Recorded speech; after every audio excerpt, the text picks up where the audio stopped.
साक्षी और वो तो मैं भी सोच रही हूँ। खैर वो अकेले आती तो भी मैं पढ़ा देती, क्योंकि सिलेबस तुम लोग का बहुत वास्ट है ना। बचा हुआ बचा के रखने से क्या होने वाला है। चलो तुम लोग बताओ ग्लाइकोलिसिस पहले।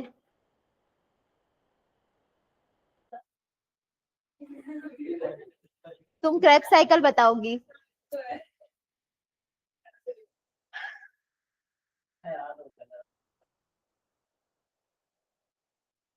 तुम लोग याद नहीं करके कैसे आगे जाओगे। मजाक नहीं है हिमांशु।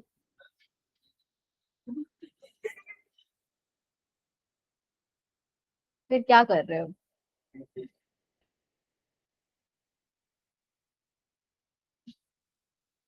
तो मैं क्रेब साइकिल फिर से एक बार बताऊं। सीधा सीधा मैं बता रही हूँ क्रेब साइकिल उस दिन वाला, और दोनों को याद करोगे फिर बैठ के। ईटीएस पढ़ाना है आज मेरे को, और ईटीएस कंप्लीट कराना है। और तुम लोग यहाँ वो दोनों ही नहीं पढ़ के रखे हो। क्या क्या हुआ। हाँ हाँ, उस दिन मैं पढ़ा चुकी हूँ, लेकिन पूरे एक एक डिटेल में।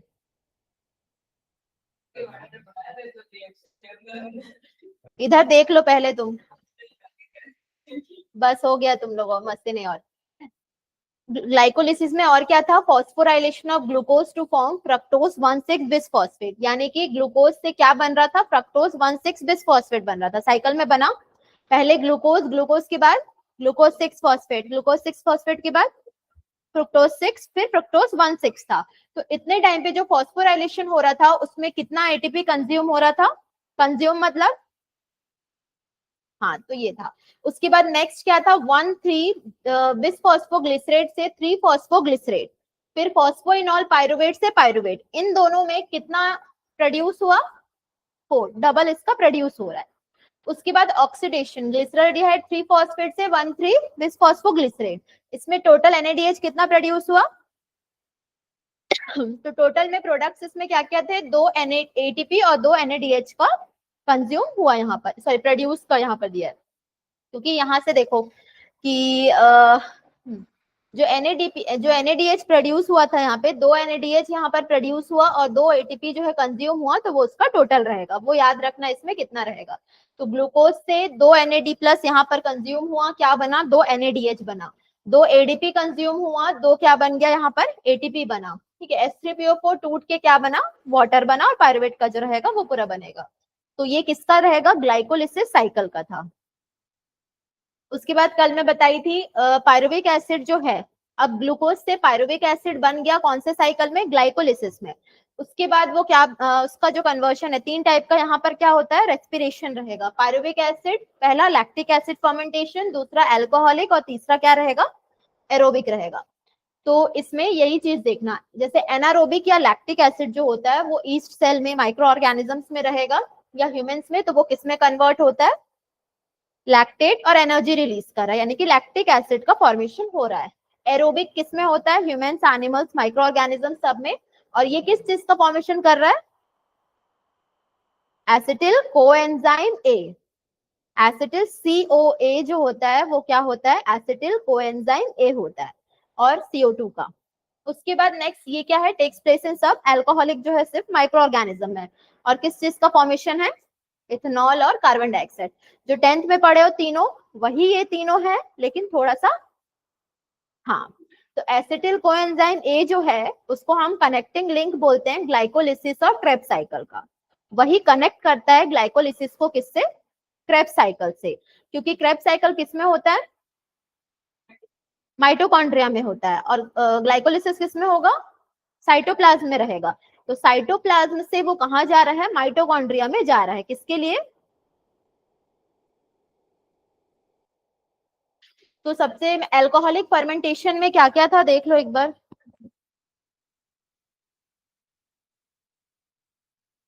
पायरुवेट से वो क्या बना,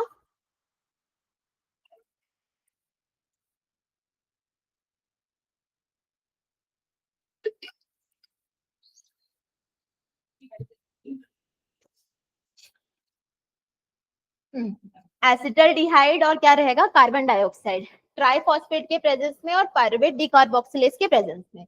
उसके बाद ये जो एसिटल्डिहाइड है ये NaDH के साथ रिएक्ट करके क्या बनाता है, इथेनॉल।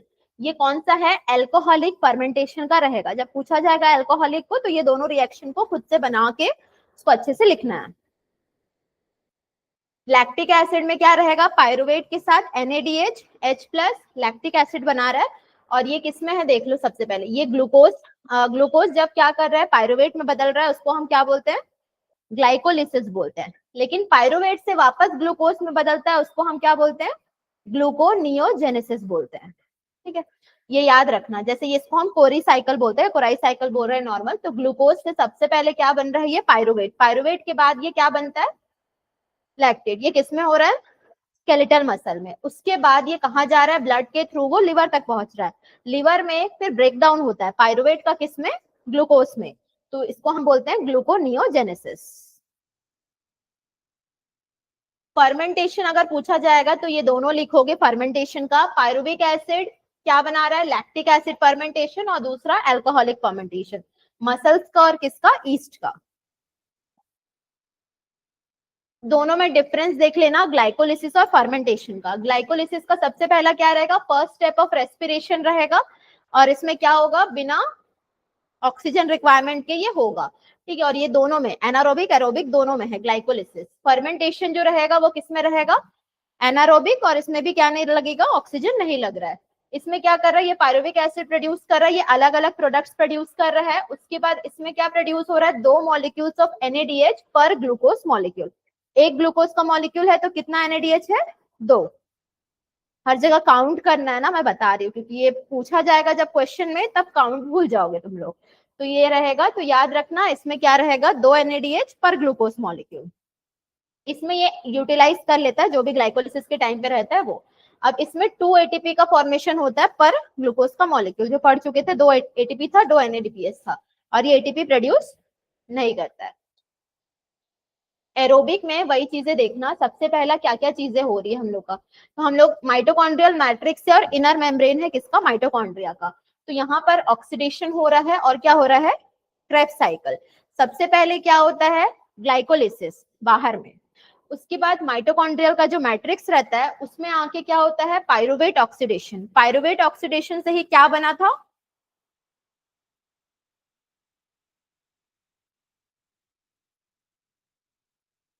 पायरुवेट ऑक्सीडेशन से क्या बना था, तुम लोग रिलेट करोगे सब और भूल जाओगे। पायरुवेट डिकार्बोक्सिलेट ऑक्सीडेशन से ये इथेनॉल बना था यहाँ पर। ठीक है, और एक क्या बनेगा, एसिटिल कोएंजाइम ए का भी फॉर्मेशन होता है, वो भी देखेंगे आगे। उसके बाद क्या होता है, क्रेब्स साइकिल।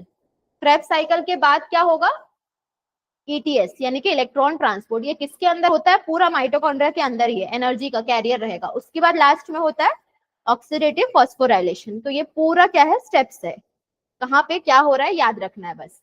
अब देखो, ये जो पायरुविक एसिड है वो किसके साथ रिएक्ट कर रहा है, कोएंजाइम ए के साथ। फिर ये क्या बना रहा है, एसिटिल कोएंजाइम ए का फॉर्मेशन कर रहा है और कार्बन डाइऑक्साइड रिलीज कर रहा है। यहाँ पर NAD+ एक यूज हो रहा है और NADH जो है वो बाहर दे रहा है। जो एसिटिल कोएंजाइम ए होता है वो ग्लाइकोलिसिस और क्रेब्स साइकिल के बीच का कनेक्टिंग लिंक होता है। मतलब जहां पायरुवेट खत्म हो जाएगा, उसके बाद क्या बनेगा, पायरुवेट के बाद एसिटिल कोएंजाइम ए, फिर वहां से शुरू होगा क्या, क्रेब्स साइकिल। तो इसका रिएक्शन में भी क्या रहेगा, पायरुवेट से एसिटिल कोएंजाइम ए में भी 2 NADH का प्रोडक्शन हो रहा है। तो जो हम लोग यहाँ पर पढ़े ना, पायरुवेट ऑक्सीडेशन, ये एसिटिल कोएंजाइम ए बना लिया।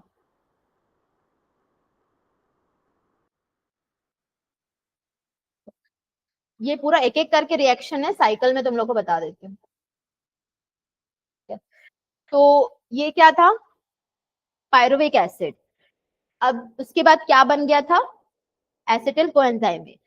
अब उसके बाद यहाँ से शुरू होता है क्या, क्रेब्स साइकिल। तो ये होता है, इसका एक मैं उस दिन शॉर्टकट बताई थी, शॉर्टकट मतलब ऐसे AOCCIO अल्फा SSFM था। ठीक है, हाँ ये पूरा साइकिल का स्टार्टिंग नेम रहेगा। ठीक है, नहीं है, लॉन्ग कट है, हम लोग को वैसे याद हुआ था तब की बात है, इसलिए तुम लोग को बता दे रही हूँ। ठीक है, एसिटिल कोएंजाइम ए के बाद क्या रहेगा, ओ का, ओ फॉर ऑक्सैलो एसिटेट, ठीक है। ऑक्सैलो एसिटेट से यहाँ आता है साइकिल, क्या बनेगा ये, सिट्रेट। सिट्रेट के बाद बनेगा वो सिस एकोनिटेट, सिस एकोनिटेट के बाद बनेगा आइसोसिट्रेट, आई तक हो गया, फिर ओ ऑक्सैलो सक्सिनेट, ऑक्सैलो सक्सिनेट के बाद अल्फा, अल्फा कीटो ग्लूटारेट, उसके बाद एस एक क्या रहेगा, सक्सिनिल कोएंजाइम ए, उसके बाद सक्सिनेट, सक्सिनेट के बाद फ्यूमरेट, फ्यूमरेट के बाद मैलेट, मैलेट के बाद वापस क्या बनेगा, ऑक्सैलो एसिटेट बनेगा। तो तुमको याद हो गया, तुमको याद हो गया। इसमें बड़ा क्या करना है, बड़ा क्या करना है ये पूछ,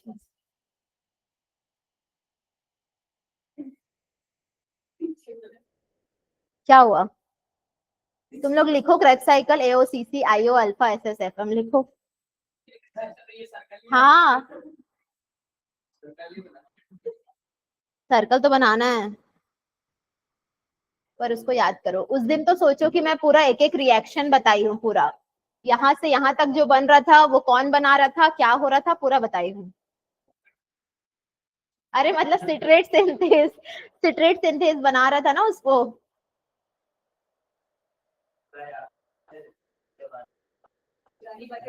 और इलेक्ट्रॉन ट्रांसपोर्ट, तुम लोग नेक्स्ट क्लास में फिर बंक नहीं मारोगे, बता रही हूँ। यहीं पर तुम लोगों को फिर मैं क्या, अरे मेरे को पढ़ाना था आज, ये तो कल सैटरडे का टॉपिक था।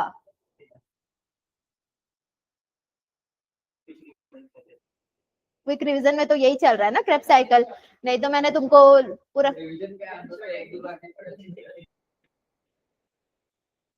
उस दिन क्यों नहीं आया, हाँ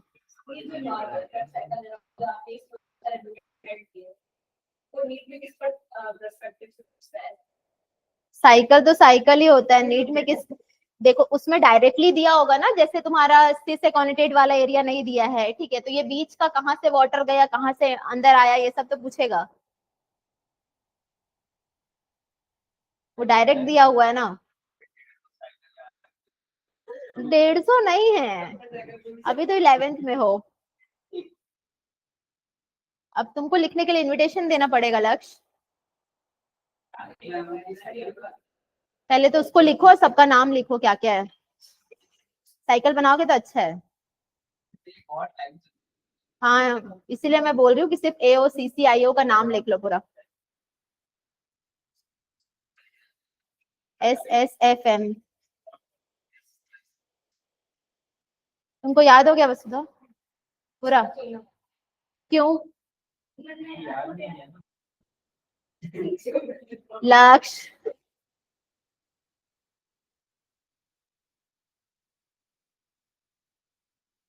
अच्छा हुआ तुम लोग का ह्यूमन फिजियोलॉजी पहले कंप्लीट हो गया थोड़ा सा,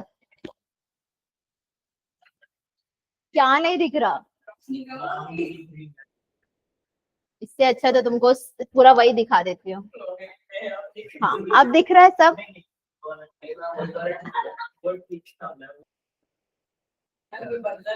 क्यों मस्ती कर रहे हो तुम लोग, कौन सा पार्ट, ऊपर वाला, अब दिखा,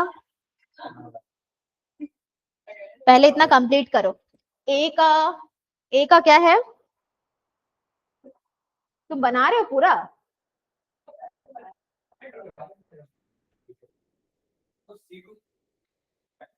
कौन सा, इसमें 2 कार्बन होते हैं, जब बाद में और, हाँ 2, सॉरी जब बाद में और पढ़ते हैं ना कॉलेज वगैरह में, तो इसका फॉर्मूला भी पढ़ेंगे इसके साथ। हाँ एओ सीसीआईओ, सीक्वेंस वाइज लाइन में नहीं बनाना है, साइकिल साइकिल ही होता है, तो साइकिल जैसे ही बनाना है उसको। तो एसिटिल के बाद लेकिन ऑक्सैलो एसिटेट रहता है, उसके बाद सिट्रेट रहता है।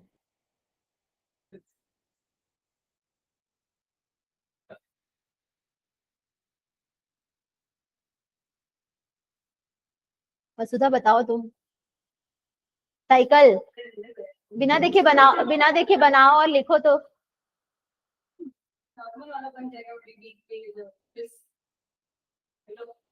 कल वाला जो मैंने बताया है सैटरडे को वो पूरा लिखो, साइकिल मत बनाओ, लिखो बस पूरे नाम उसके।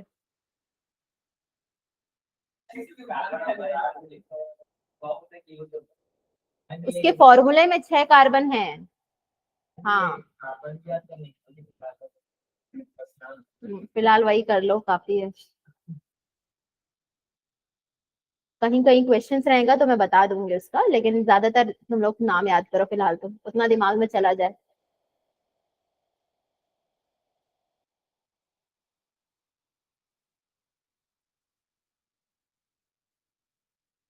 उसके बीच का एंजाइम्स भी तुमको नहीं बोल रही हूँ, तुमको साइकिल बनाओ अच्छे से याद करो आराम से।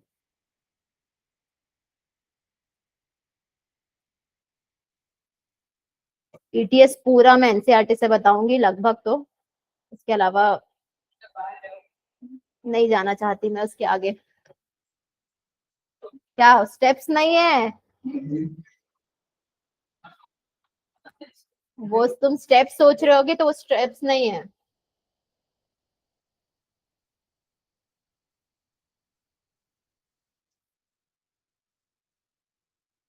सिर्फ कॉम्प्लेक्स है वो।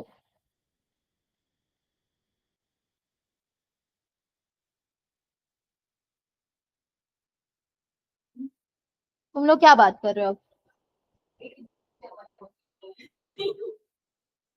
हम भी याद कर लिए है ना उस क्लास में रहते हुए, तो तुम भी कर ही लोगे। उज्जवल ही रहेगा भविष्य।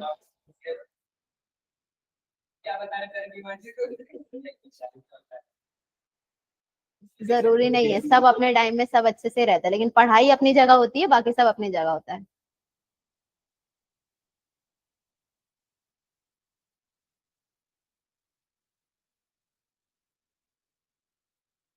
Fumarate mallet.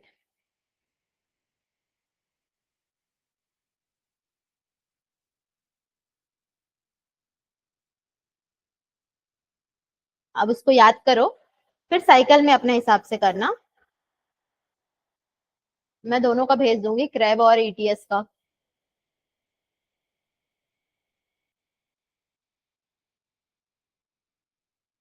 इसीलिए पहले शॉर्ट में याद करने बोली, ए ओ वाला।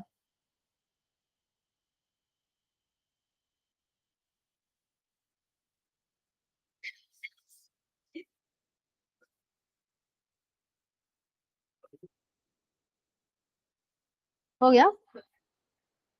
कौन सा वाला? तुम स्कूल वाला बनाई?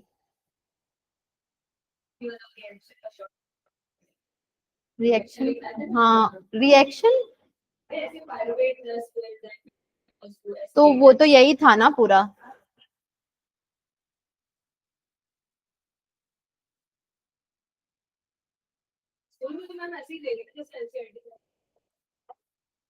तुम्हारे स्कूल पे डिपेंडेंट है वो। हमारे स्कूल में तो नहीं दिए थे, तो इसलिए बता। हाँ तो तुम्हारे स्कूल पे डिपेंडेंट है ना वो, तो याद तो रहेगा ना। कुछ कुछ चीजें याद रहती है, तो याद रहता है वो। 11 12 अच्छे से याद है, बाकी का तो पता नहीं।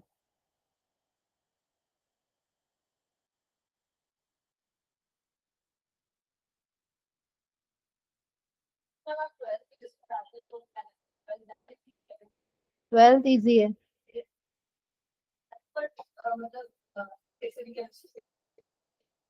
क्या बायो?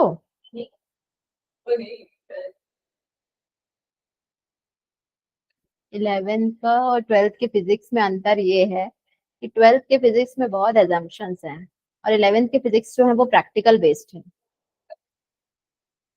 हाँ तो वो सब सोचने का है।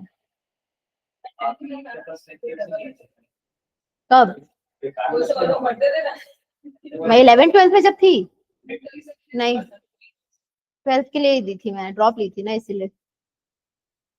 पर मेरे को वो टॉपिक ही अलग जाता है, उस टॉपिक पे डिस्कशन नहीं होना चाहिए लगता है कभी कभी, क्योंकि मेरे को करना नहीं था सेम इश्यूज। हो गया कंप्लीट।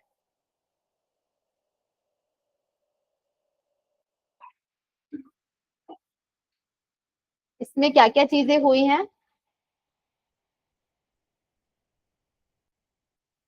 वापस देख लो। यहाँ ऑक्सैलो एसीटेट से सिट्रेट में बदला एंजाइम कौन सा था, सिट्रेट सिंथेस, उसी का ही नाम था सिंथेस। उसके बाद ये एकोनिटेट था, इसका नाम क्या था, एकोनिटेस। यहाँ पे और क्या यूज हुआ, आयरन यूज हुआ था, ठीक है। और वाटर के मॉलिक्यूल्स बाहर गए थे, यहाँ से एंटर हुए थे, यहाँ से बाहर गए हैं। उसके बाद फिर से वाटर जो है वो अंदर आया, कहाँ से आएगा ये बताओ, कौन सा बाहर, क्रेब्स साइकिल कहाँ पर हो रहा है, हाँ तो बाहर मतलब साइटोप्लाज्म से, ठीक है। तो ये होगा, फिर ये एकोनिटेस के बाद ये क्या रहेगा, आइसोसिट्रेट। आइसोसिट्रेट का जो एंजाइम रहेगा, आइसोसिट्रेट डीहाइड्रोजिनेस है। डीहाइड्रोजिनेस का मतलब क्या रहेगा, ये पूरा क्या हो गया, हाइड्रेशन हो रहा है यहाँ पर, तो यहाँ पर NADPS से क्या बन गया, NADH2 बन गया। फिर नेक्स्ट क्या रहेगा, ऑक्सैलोसक्सिनेट। उसके बाद एंजाइम देखना क्या लगा है, डी कार्बोक्सिलेज। डी कार्बोक्सिलेज मतलब कार्बन डाइऑक्साइड बाहर चला गया।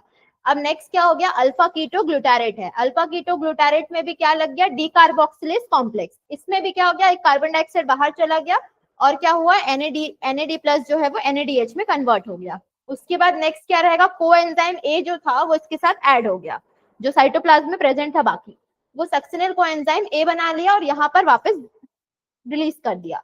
सक्सिनल थायोकाइनेस एंजाइम था यहाँ पे। अब यहाँ पर क्या यूज हो रहा है, एडीपी और इनऑर्गेनिक फॉस्फेट और एटीपी का फॉर्मेशन कर रहे हैं, या जीटीपी का। जीटीपी मतलब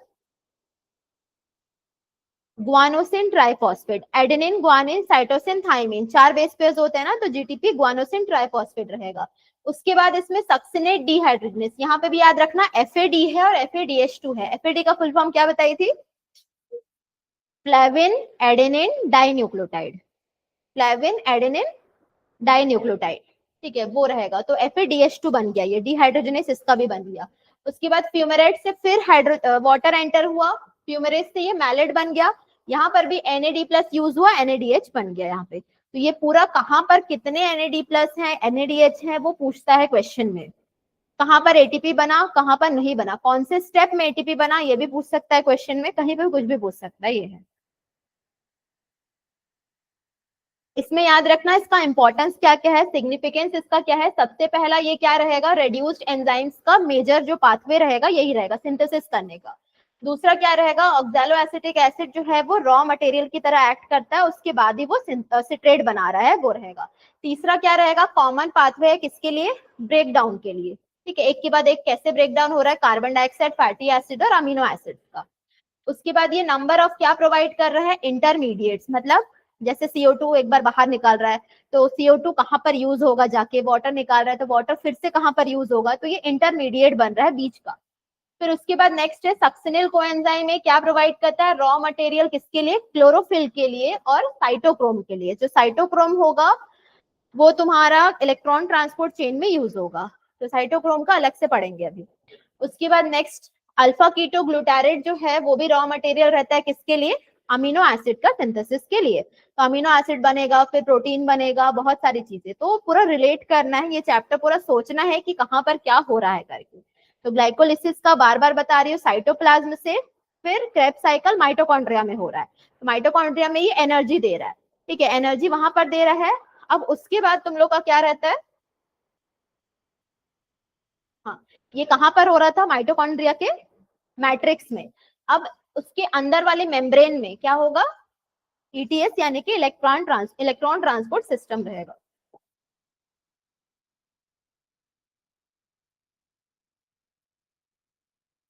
सिट्रिक एसिड साइकिल में ये याद रखना, यहाँ पर क्या हो रहा है, आइसोसिट्रेट से अल्फा कीटो ग्लूटारेट जब बन रहा है तब कितना NADH प्रोड्यूस हो रहा है, 2, ठीक है। अल्फा कीटो ग्लूटारेट से सक्सिनिल में कितना बन रहा है, 2 NADH प्रोड्यूस हो रहा है, इसमें भी 2 हो रहा है। फिर उसके बाद नेक्स्ट सक्सिनिल से सक्सिनेट बनने में 2 ATP हो रहा है, उसके बाद सक्सिनेट से फ्यूमेरेट में 2 FADH2 हो रहा है, और उसके बाद नेक्स्ट क्या रहेगा, मैलेट से ऑक्सैलो एसिटेट में 2 NADH, तो टोटल 6 NADH, 2 FADH2 और क्या रहेगा, 2 ATP रहेगा। इसको भी वही सेम चीज है, वो एसिटिल कोएंजाइम में से कितना आउटपुट, टोटल आउटपुट कितने हो रहे हैं, 4 CO2 साइकिल से बाहर निकल रहा है, 6 NAD आ रहा है तो 6 NADH निकल रहा है, 2 FAD आ रहा है तो 2 FADH2 और 2 ADP आ रहा है तो 2 ATP रहेगा। तो ये पूरा इसका क्या रहेगा, प्रोडक्ट रहेगा सिट्रिक एसिड साइकिल का। उस दिन ग्लाइकोलिसिस का लिख लिए थे क्या तुम लोग, उसको पूछ रही हूँ, वो फेज मतलब जो नेट प्रोडक्ट था वो, इसको कर लो। हाँ नेट में दो था, मैं बोली दो बच्चा था, मेरे को समझ में नहीं आया। दो, इसको कंप्लीट कर लो। टोटल कब कहाँ होता है उसको प्रोड्यूस कर, वो कर लो। हाँ वो थोड़ा सा शौक में है कि फिर साइकिल में काउंट करना, साइकिल में भेज दूंगी तुम लोग को, बैठ के काउंट करना आराम से। हाँ आराम से करना उसको। करो करो जल्दी करो, फिर ईटीएस पढ़ेंगे थोड़ा सा। ये वाला करो, ये वाला। और अलग से लिख लेना कार्बन डाइऑक्साइड कितना बाहर करता है, वो अलग से लिख लेना। कहीं कहीं क्वेश्चन में डायरेक्ट नेट प्रोडक्ट पूछ लेता है, तो अच्छा रहता है।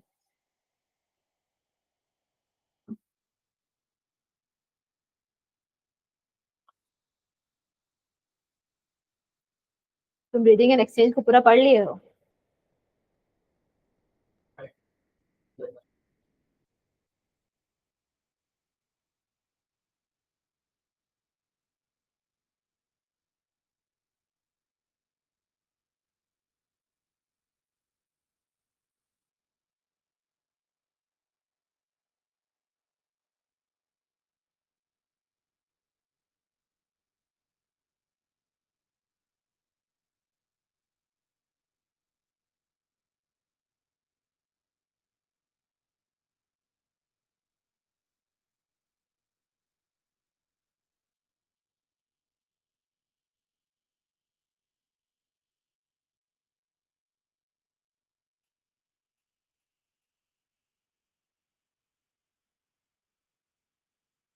तुम लोग जो क्लास में आज हो रहा है वो कृपया करके लर्न कर कर आना, हिमांशु को खासकर बता रही हूँ तुमको। कल छुट्टी है स्कूल? ट्यूशन में, ट्यूशन तो है, एक्स्ट्रा क्लास ले सकती हूँ पर छुट्टी नहीं ले सकती।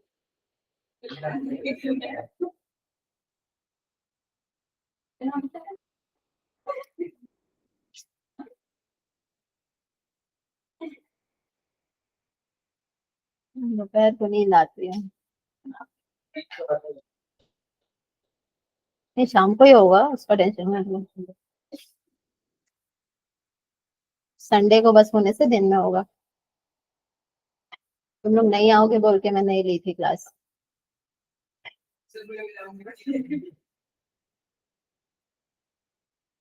हो गया पूरा? और CO2 का भी लिख लिए, कितना CO2 रहेगा? हाँ कितना, पूरा नहीं बनाना है, सिर्फ CO2 कितना आउट हो रहा है वो लिख लो।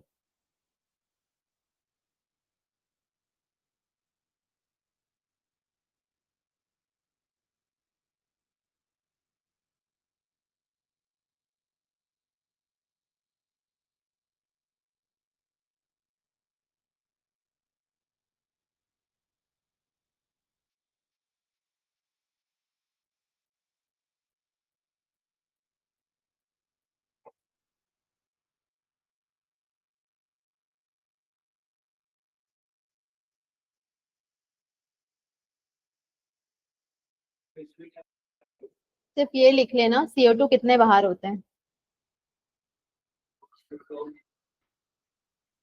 अलग से, उसी में नहीं। क्रेब साइकिल में कितना बाहर होता है?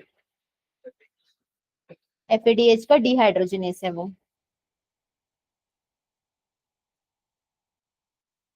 क्योंकि अभी FMN पढ़ेंगे। मैं सिर्फ इंट्रोडक्शन बताऊंगी, याद कर कर आओगे, फिर साइकिल नेक्स्ट क्लास में पढ़ेंगे।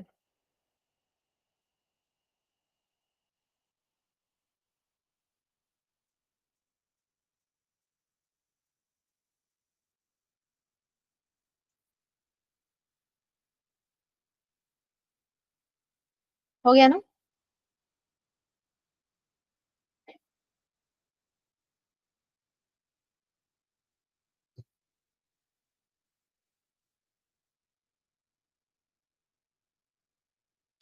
इलेक्ट्रॉन ट्रांसपोर्ट चेंज जो है वो कहाँ पर हो रहा था? इनर माइटोकॉन्ड्रियल मैट्रिक्स में। मैट्रिक्स मेम्ब्रेन में, ठीक है। तो तुम लोग को याद है माइटोकॉन्ड्रिया का पूरा क्या क्या रहता है structure? Inner membrane, outer membrane, दोनों के बीच का मैट्रिक्स, फिर जो अंदर का रहेगा क्रिस्टे के अंदर का मैट्रिक्स, दोनों अलग अलग रहेगा, तो वो है। तो यहाँ पर वही चीज है। तो ये कहाँ पर हो रहा है? ये मेनली इंटर मेम्ब्रेनल स्पेस का बात हो रहा है इसमें, तो वो देख रहे हैं। तो यहाँ पर ये मैट्रिक्स है और ये क्या है? इंटर मेम्ब्रेन स्पेस है। मैट्रिक्स में क्या क्या चीजें हैं और इंटर मेम्ब्रेनल स्पेस है, इन दोनों में हम लोग देख रहे हैं। तो पहला इसमें जो साइकिल होता है उसमें क्या रहेगा? NADH और ये NAD जो था, ये सब कहाँ का है? क्रेब्स साइकिल का, ठीक है। जो भी क्रेब्स साइकिल का है वो कहाँ जा रहा है?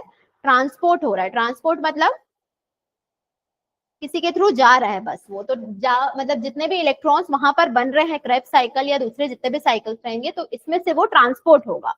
तो इसमें समझना, इसमें टोटल कितने कॉम्प्लेक्सेस हैं? 5 कॉम्प्लेक्सेस है इस जगह पे, ठीक है। तो इस जगह पे 5 है। तो पहला का नाम क्या है? Complex 1 NADH dehydrogenase. सेकेंड है सक्सिनेट डिहाइड्रोजनेज। थर्ड कॉम्प्लेक्स है साइटोक्रोम C रिडक्टेज। फोर्थ क्या है? Cytochrome C oxidase. और फिफ्थ क्या है? ATP synthase. अब यहाँ पर जो कैरियर प्रोटीन्स रहती हैं, कैरियर है ये सब, इसके थ्रू ही जा रहा है। तो ये है FMN जो रहेगा यहाँ पर FAD है। ये पूरा जो रहेगा ना, ये जो पूरा कैरियर है इसी के थ्रू पास हो रहा है, तो वो याद रखना है। साइटोक्रोम B FES और ये C1, ये पूरा इसी के अंदर रहेगा। तो इसी से क्या होंगे? जितने भी मॉलिक्यूल्स यहाँ बन रहे हैं वो बाहर निकल रहे हैं। तो ये पूरा चेन याद करना है, पूरा चेन याद करना है। लेकिन सबसे पहले ये याद कर लेना कि कितने कॉम्प्लेक्सेस है। जो तुम 5 बोल रहे थे ना, तो ये 5 कॉम्प्लेक्सेस हैं, ठीक है। तो कॉम्प्लेक्सेस के नाम लिखना सबसे पहले, तो उसके बाद क्या करना है? साइकिल करना है। तो अभी रुको, हाँ अभी रुको। FMN क्या होता है सबसे पहले समझ लो। FMN क्या होता है कि सबसे पहले इलेक्ट्रॉन ट्रांसपोर्ट चेन में जो इलेक्ट्रॉन्स रहती है NADH से, वो कहाँ ट्रांसफर होती है? फ्लेविन मोनोन्यूक्लियोटाइड में। जो हम लोग एडेनिन डाई न्यूक्लियोटाइड पढ़े, FAD था वो, ये FMN है, यानी कि फ्लेविन मोनोन्यूक्लियोटाइड है ये। तो इससे क्या होता है? वो रेड्यूस हो जाता है किसमें? FMNH2 में। क्योंकि रिडक्शन में क्या होता है? हाइड्रोजन ऐड होता है। रिडॉक्स रिएक्शन में, रिडक्शन में हाइड्रोजन ऐड होगा। तो यहाँ पर जो NAD है वो किसके साथ? H+ के साथ और FMN के साथ। तो H+ यहाँ पर आ रहा है, तो ये क्या बना ले रहा है? FMNH2 बना ले रहा है, ठीक है। तो सबसे पहले यही होता है फ्लेविन मोनोन्यूक्लियोटाइड में, ये क्या बनाएगा? FMNH2 बनाएगा। अब इलेक्ट्रॉन्स किसके कैटालाइज की वजह से? NADH डिहाइड्रोजनेज की वजह से क्या होता है? इलेक्ट्रॉन्स ट्रांसफर हो रही है। उसके बाद ये आगे ट्रांसफर होती है किसमें? अलग अलग कॉम्प्लेक्सेस में, जो हम लोग आगे का कॉम्प्लेक्सेस पढ़ेंगे वो। डायग्राम वापस चेक कर लो, ये क्या था? FMN। उसके बाद आयरन का कॉम्प्लेक्स है ये। उसके बाद ये क्या दे रहा है? H+ दे रहा है। देखो NADH था यहाँ पर, ये NAD बन गया, इसका H कहाँ गया? हाँ, ट्रांसपोर्ट होके बाहर आया इसका।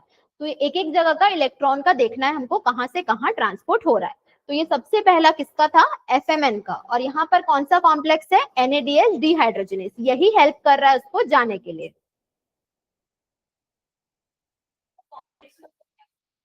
क्या? ये कैरियर प्रोटीन्स रहेंगी जो, वही रहेगा वो, ठीक है। तो ये याद है तुम लोग को? ये क्या है? प्लाज्मा मेम्ब्रेन का स्ट्रक्चर याद है? फॉस्फोलिपिड बाइलेयर जो रहता है, तो वही स्ट्रक्चर है पूरा ये। और बीच बीच में कैरियर प्रोटीन्स रहती हैं और एक साइड में पेरिफेरल प्रोटीन रहता है। तो कैरियर प्रोटीन से ही वो ट्रांसपोर्ट हो रहा है। तो नेक्स्ट इसमें क्या रहेगा? इसको देख ही लो। सिट्रिक एसिड कहाँ पर होता है? माइटोकॉन्ड्रिया में। तो जो हाई एनर्जी इलेक्ट्रॉन्स है वो भी कहाँ पर रहेंगी? माइटोकॉन्ड्रिया में ही रहेंगी।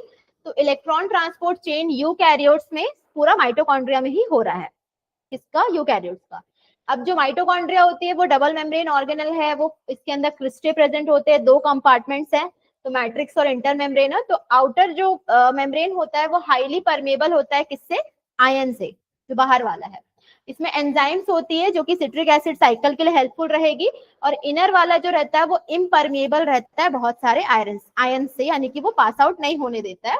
और इसमें क्या रहेगी, बहुत सारे मॉलिक्यूल्स और इलेक्ट्रॉन ट्रांसपोर्ट चेन हो रहा है और एटीपी सिंथेसाइजिंग एंजाइम्स वहीं पर होती हैं।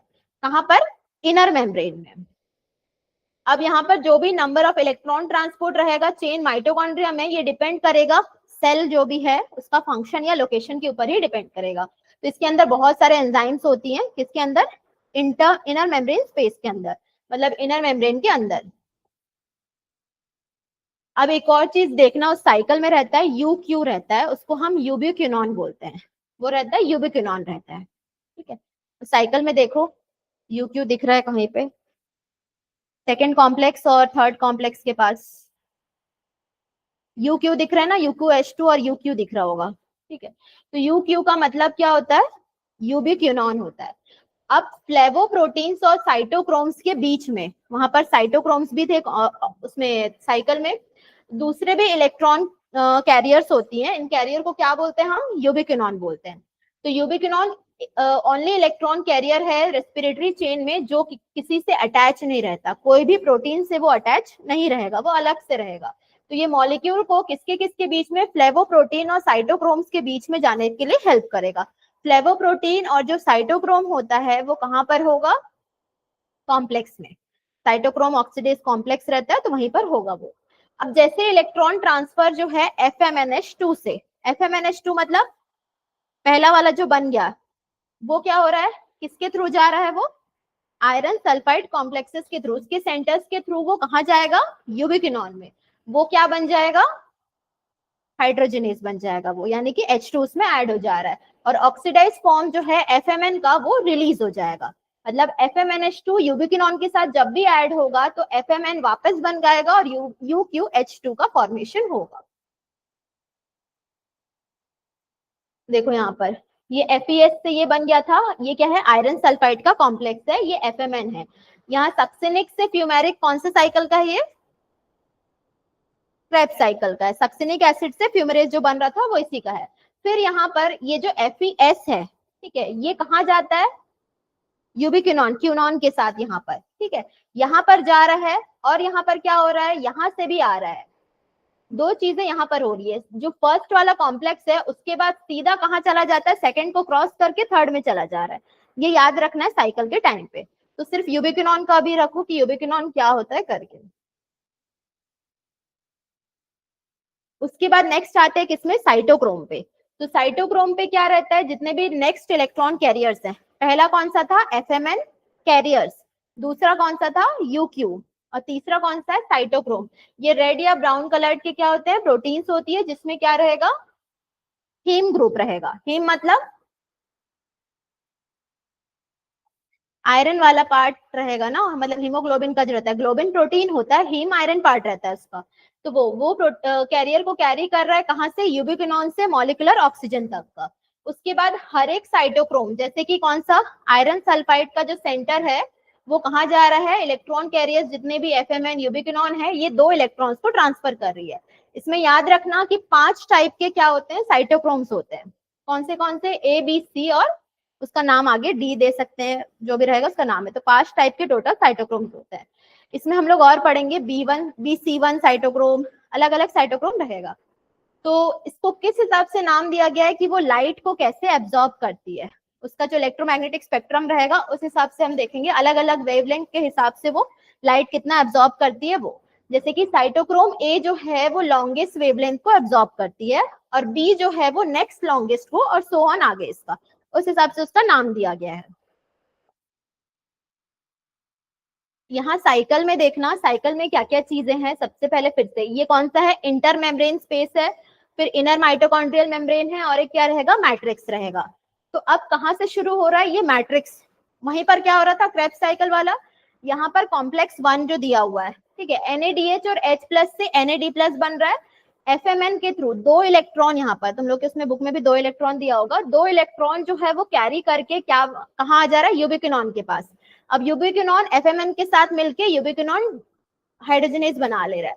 अब उसके बाद देखना कि यहाँ पर जो चीजें हैं, एक यहाँ चले जा रहा है और एक यहाँ से भी यहाँ आ जा रहा है। मतलब ये थर्ड वाले कॉम्प्लेक्स से भी सेकंड वाले कॉम्प्लेक्स से भी थर्ड में आ रहा है, और फर्स्ट वाले से भी कहाँ जाएगा? वो थर्ड में। ये थर्ड थर्ड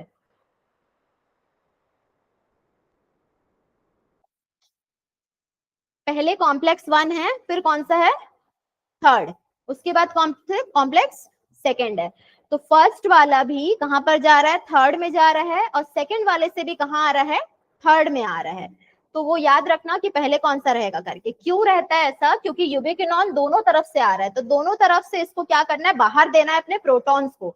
ये जो H प्लस रहती है, प्लस में है, वो सारे प्रोटॉन्स है, उनको बाहर देना रहेगा इसीलिए। तो सबसे पहले ये यूबिक्विनोन से यूबिक्विनोन H2 बना, इसका जो इलेक्ट्रॉन है फिर वो क्या किया, H प्लस बाहर दे दिया। फिर यहाँ से जो सेकेंड वाला है, यहाँ से भी बन के वो क्या कर दिया, बाहर दे दिया। अब यहाँ पर क्या हो रहा है, जो यूबिक्विनोन के और जो इलेक्ट्रॉन्स बचे थे वो कहाँ चले जाते हैं, साइटोक्रोम कॉम्प्लेक्स में। तो वो साइटोक्रोम बी, साइटोक्रोम बी के बाद ये आयरन सल्फेट कॉम्प्लेक्स के थ्रू साइटोक्रोम C1, फिर C1 के थ्रू ये साइटोक्रोम C कहाँ पर, मेम्ब्रेन में चला जाता है, उसके बाद ये C बना लेता है यहाँ पर। इसको अब स्किप कर दिए क्योंकि इसकी जरूरत ही नहीं है, क्योंकि यहाँ से भी वापस चला गया और वहां से भी आ चुका था। अब यहाँ से वो कहाँ चला गया, कॉम्प्लेक्स 4 में। कॉम्प्लेक्स 4 में क्या हो रहा है, ये जो साइटोक्रोम C है ये कॉपर के साथ, कॉपर सेंटर यहाँ पर प्रेजेंट होता है, किसके अंदर, हाँ, क्योंकि हम लोग साइटोक्रोम जो जितने भी कॉम्प्लेक्सेस थे उसके नीचे उसमें क्या क्या चीजें प्रेजेंट होती है वो रहेगा। तो मैग्नीशियम, कैल्शियम, सॉरी मैग्नीशियम तुम्हारा, और ये कॉपर, ये सारी चीजें प्रेजेंट होती है, और आयरन, ये सब। तो ये कॉपर सेंटर है, कॉपर सेंटर से वो चेंज हो जाता है किसमें, साइटोक्रोम ए में, साइटोक्रोम ए से वो A1 में, फिर कॉपर का ये। तो ये पूरा यहाँ तक खत्म हो गया। लेकिन यहाँ से जो वाटर का ब्रेकडाउन हुआ था, कहाँ पर, क्रेब्स साइकिल वाला पोर्शन पे, जो वाटर था वो यहाँ पर 2H प्लस प्रोटॉन दिया, यहाँ पे 4H से वो धीरे धीरे इलेक्ट्रॉन रेड्यूस होते गए, 2H प्लस दिया। अब ये जो 2H प्लस है वो कहाँ चला जा रहा है, ये पूरा होता है ATP का मॉलिक्यूल। तो ATP के मॉलिक्यूल में वो चला जाएगा और एनर्जी प्रोवाइड करने में हेल्प करेगा।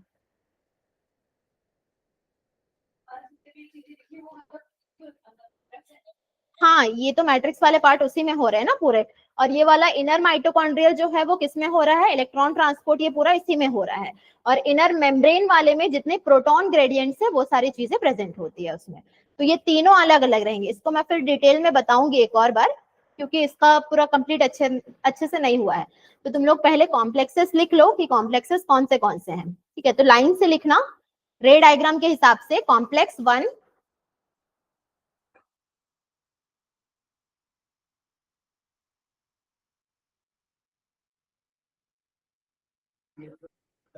हाँ चेन है पूरा। मैं सिर्फ रे में, पहले तुम लोग सिर्फ कॉम्प्लेक्सेस लिखो, ये बोल रही हूँ मैं। कॉम्प्लेक्स 1 लिखना ब्रैकेट में, NADS डिहाइड्रोजनेस। विमांशु के ऊपर से गया ना विमांशु।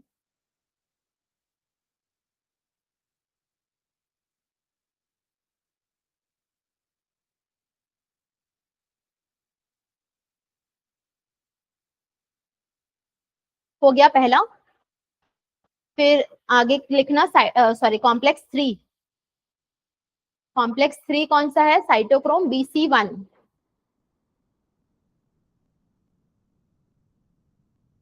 यहाँ पर दिया है।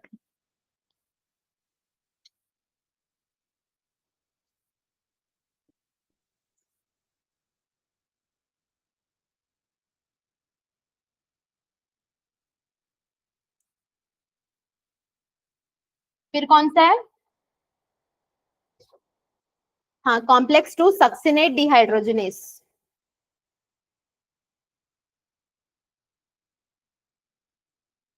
सक्सिनेट डिहाइड्रोजनेस, हाँ ये वाला। पहले यहाँ से यहाँ 3 में, फिर उसके बाद 2 सक्सिनेट डिहाइड्रोजनेस। तो नाम नहीं लिखे 1 का और 3 का।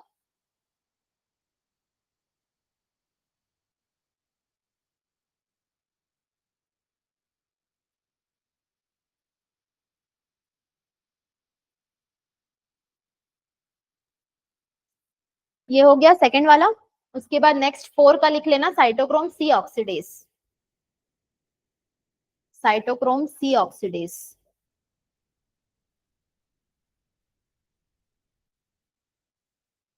फिफ्थ का ATP सिंथेस।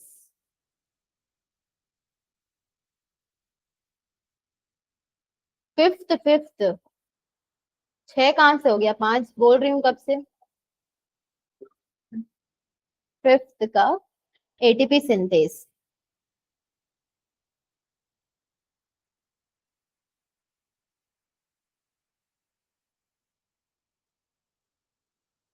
तो ये तुम्हारा क्या रहेगा, सेल रहेगा। सेल के अंदर क्या रहेगा यहाँ पर, माइटोकॉन्ड्रिया, न्यूक्लियस नहीं बोलना, माइटोकॉन्ड्रिया रहेगा, ठीक है। अब माइटोकॉन्ड्रिया रहेगा तो यहाँ पर सबसे पहले साइटोप्लाज्म में कौन सा साइकिल हो रहा है, ग्लाइकोलिसिस। ग्लाइकोलिसिस से किससे किस में कन्वर्ट हो गया, पायरुवेट में। पायरुवेट फिर कहाँ जाएगा, पायरुवेट क्या बनाएगा, हाँ पायरुवेट क्या बनाता है, एसिटिल कोएंजाइम ए। फिर एसिटिल कोएंजाइम ए कहाँ जाएगा, हाँ मतलब क्या, एसिटिल कोएंजाइम ए जो है वो ग्लाइकोलिसिस और किसका लिंक रहता है, क्रेब्स साइकिल का लिंक रहता है वो। इसके बाद वो क्या बनाएगा, क्रेब्स साइकिल में जाएगा। तो क्रेब्स साइकिल में जब वो जा रहा है तो वो कहाँ पर हो रहा है, मैट्रिक्स ऑफ, हाँ ठीक है। तो ये मैट्रिक्स ऑफ माइटोकॉन्ड्रिया में हो रहा है, मतलब इसके कहाँ पर, मैट्रिक्स वाले पोर्शन पे ये होगा, यानी कि अंदर में हो रहा है कि बाहर में, ये डबल मेम्ब्रेन है, ठीक है। तो ये अंदर में हो रहा है क्रेब्स साइकिल जो भी रहेगा। उसके बाद उसको क्या करना है, उसके पास इतने सारे क्या प्रेजेंट है, आयंस बन गए हैं, H2 आ गया, सब चीज आ गया। तो उसको क्या करना पड़ेगा, यहाँ पे ट्रांसपोर्ट करना पड़ेगा, फिर वो सेल को पूरा देगा ताकि हमें एनर्जी मिल सके। तो ये पूरा प्रोसेस जो है वो उसी हिसाब से होगा। पहले ग्लाइकोलिसिस कहाँ पर होगा, साइटोप्लाज्म में होगा, फिर वो अंदर जाएगा और यहाँ पे जो लिंक रहेगा वो एसिटिल कोएंजाइम ए रहेगा।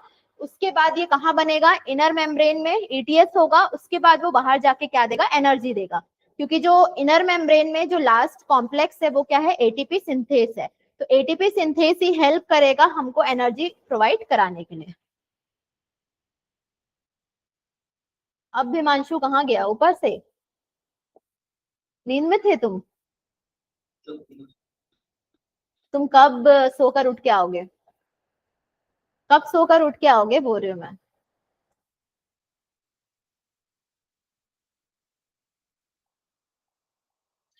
ये ना तुम लोग का एटीपी का डायग्राम है लास्ट का, उसमें क्या क्या रहती है, F0 और F1 पार्ट रहता है इसमें, बताई थी क्या पहले मैं एटीपी का, थोड़ा भी नहीं बताई हूँ, 12th में बताई होंगी, फिर उन लोग भूल गए होंगे। तो ये कॉम्प्लेक्स का दो मेजर कंपोनेंट्स होगा, एक F0 रहेगा और एक क्या रहेगा, F1 रहेगा। तो यहाँ पे जो भी ये मैट्रिक्स वाला पोर्शन है और ये कौन सा है, इनर माइटोकॉन्ड्रियल मेम्ब्रेन है। यहाँ से एडीपी और पीआई मिलके क्या हो जाती है, पीआई मतलब इनऑर्गेनिक फॉस्फेट, ठीक है। तो ये क्या बना ले रही है, एटीपी, एनर्जी यहीं से मिल रहा है हम लोगों को। तो ये कहाँ से आ रहा है, ये जो H प्लस प्रोटॉन हम लोग पहले बनाए हैं ना, यहाँ पर कहाँ बनाए हैं, हाँ ये जो साइकिल में 4H+ था, ये क्या बना, 2H+, इधर से आके पूरा ये यहाँ पर H2O से ये हाफ O2+H+ बना है। उसके बाद ये 2H+ दिया, फिर वो एटीपी में गया और एटीपी का फॉर्मेशन किया। तो ये लास्ट वाला जो प्रोसेस है ये पूरा अलग से पढ़ते हैं हम, इसको हम ऑक्सीडेटिव फॉस्फोराइलेशन बोलते हैं। तो इसके पहले का पूरा क्या रहेगा, साइटो जो इलेक्ट्रॉन ट्रांसपोर्ट चेन रहेगा उसके कॉम्प्लेक्सेस याद करोगे तुम लोग, और क्या याद करोगे, ग्लाइकोलिसिस और क्रेब्स साइकिल, ये दोनों तो याद करना ही है, लेकिन इलेक्ट्रॉन ट्रांसपोर्ट का क्या याद करोगे, नहीं फिलहाल पूरा याद मत करना, इसमें क्या क्या चीजें हैं अंदर, हाँ क्या, कॉम्प्लेक्सेस जो है जितने भी वो याद कर कर आना, और किसके बाद कौन सा कॉम्प्लेक्स रहेगा वो याद कर कर आना। फिर ट्रांसपोर्ट चेन को हम दोबारा रिपीट करेंगे एक एक स्टेप के साथ, कहाँ पर क्या हो रहा है करके। ऑक्सीडेटिव फॉस्फोराइलेशन रहेगा लास्ट वाला जो रहेगा, उसके बाद कहाँ जाएगा वो,